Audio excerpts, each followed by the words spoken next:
Here's a fact. Most of the people who watch this channel are older because I'm older. We are from the generation of Guns N' Roses, of Skid Row. We grew up listening to Led Zeppelin and Black Sabbath. We've all been through life, you see? We've been married or remarried. Some of us have had kids, and now those kids are grown up.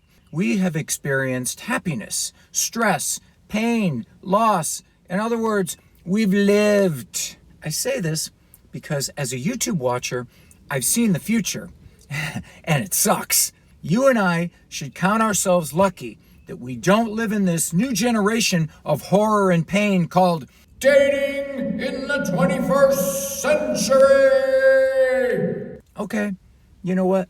I've been married twice. There's a lot of you probably like me that are on your second marriage or your third. Now, hopefully we've all learned something from this experience.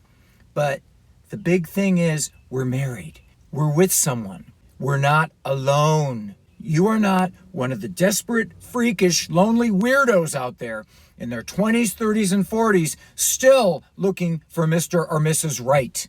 Just so you know, it's fucking terrifying out there. There's 1,000 dating apps and meetups and the entire Internet of Things with its evil tentacles spreading out like slithering eels, and still, there's thousands of desperate human beings out there who can't find a man or a woman they want to settle down with and get married to. There's just no one out there, man. It's a barren wasteland. People have given up. Let me tell you, YouTube is a window into our society, like it or not, and sometimes it's not an attractive window. So I want you and I to take a peek into the horror show that I call Dating in the 21st Century. There's a long line of YouTube channels that highlight this dating phenomenon, basically culled from the true horror show that is TikTok. Now, the internet has sucked people in through many different guises: loneliness, fear, vanity, but the worst way of all is narcissism. Narcissism, the idea that you and you alone are the most important person in the universe, and because of that, you feel the need to document every single whim, every feeling, every emotion in front of the camera on the internet for all to see forever and ever. You know, once there was only Jim Carrey and his Truman Show, but now we are all in our own Truman Shows. Thousands of people, millions of people, all telling our f***ed up tales of loneliness and woe, and thereby hangs our tale.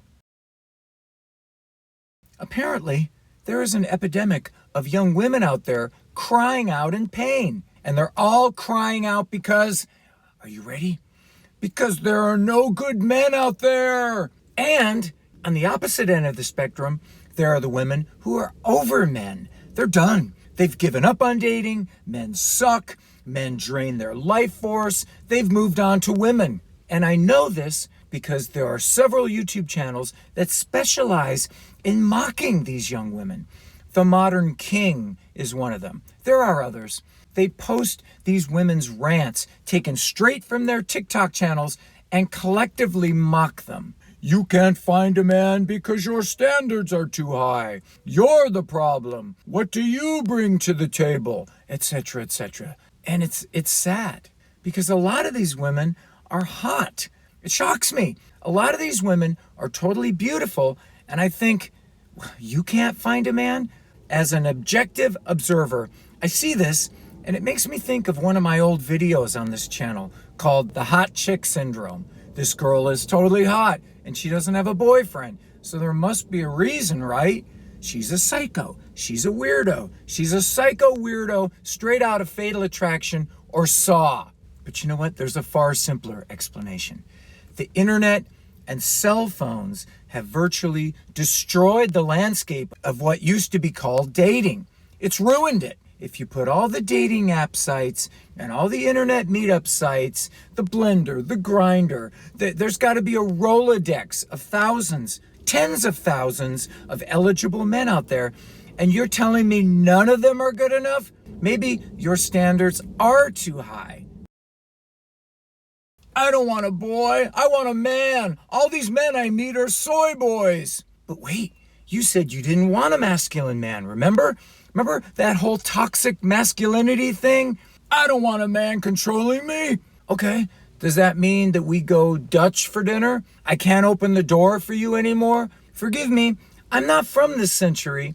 So what exactly are your micro triggers I need to avoid to get you to accept a second date with me? You see what I mean? See how f***ed up this is? I would be lost in this so-called brave new world of dating. I'd feel like a dirty old man in my faded old trench coat, like Aqualung or something out of To Catch a Predator, to be single now and to have to contend with all these new rules and all these bear traps. It would be a nightmare. We, as older people, are now completely out of our element. See, younger people use these dating apps or the hookup sites. There's no emotional attachment. It's just f***ing. It's been reduced to old school quest for fire shit. The grunting and the squealing. It sounds weird and it sounds primal, and I guess it is now. People aren't getting married anymore. Look at the stats. The very idea of marriage is now frowned upon, especially from the men's viewpoint on these YouTube channels. Men don't want to marry you. They are damaged goods. And I know, maybe they are. To open yourself up on a stupid website and spill your guts out to the camera, all your personal information, this is our new future? Everyone confessing to Skynet? Everyone desperate and confused and totally unhappy. This is the shining new future? I mean, what do all these women have to gain by opening up like this? And there are hundreds and hundreds of these videos. They're all the same. It's all the same story. I can't find a good man. Where are all the good men? Or I hate men. Men suck. I mean, what did they gain by doing this? That it's not their fault that they're single? But you're in it, you see. You're part of it. You've chosen to participate in it by whining about your supposed lack of dating options. So what am I, as an observer, supposed to make of you? You're hot, and apparently you're totally unhappy because you're forever searching and not finding anyone worthy of you. Even though, as I said, there's 10,000 outlets to search from. In my world, the musician's world, there's plenty of guys out there. If you've got a good job or rich parents, there's plenty of musicians who'd love to mooch off of you. A gigantic cesspool of black-haired, tattooed sucklefish ready and willing to attach themselves to you or your rich parents. If you want a man like that, let me tell you, they're out there, and they're looking for you. They've got their mooch radar out. Beep, beep, beep, beep. Gotcha! We, as the so-called older generation, and I count most of you in that category, should count ourselves lucky that we're not part of this confusing new dating reality. We grew up differently. Most of us can remember buying CDs. Some of us can even remember going to a theater and watching a movie with a date. There was a time before the 1,000 internet stimulations or Facebook or even MySpace. Remember MySpace? MySpace even seems like a million years ago. You know, that site was the progenitor of all that is evil today. That's when we first dipped our toes into the narcissism pool, and we liked it. You know what? I'm happily married. I'm lucky to be married, and I hope you feel the same way too. The grass is not greener. There's not plenty of fish in the sea. There's weirdness and confusion and lies and beauty apps and pain and a lot of fucking woe. Be grateful for what you have. It's your old pal Jizzo, rockin' and rollin', and we'll see you next time.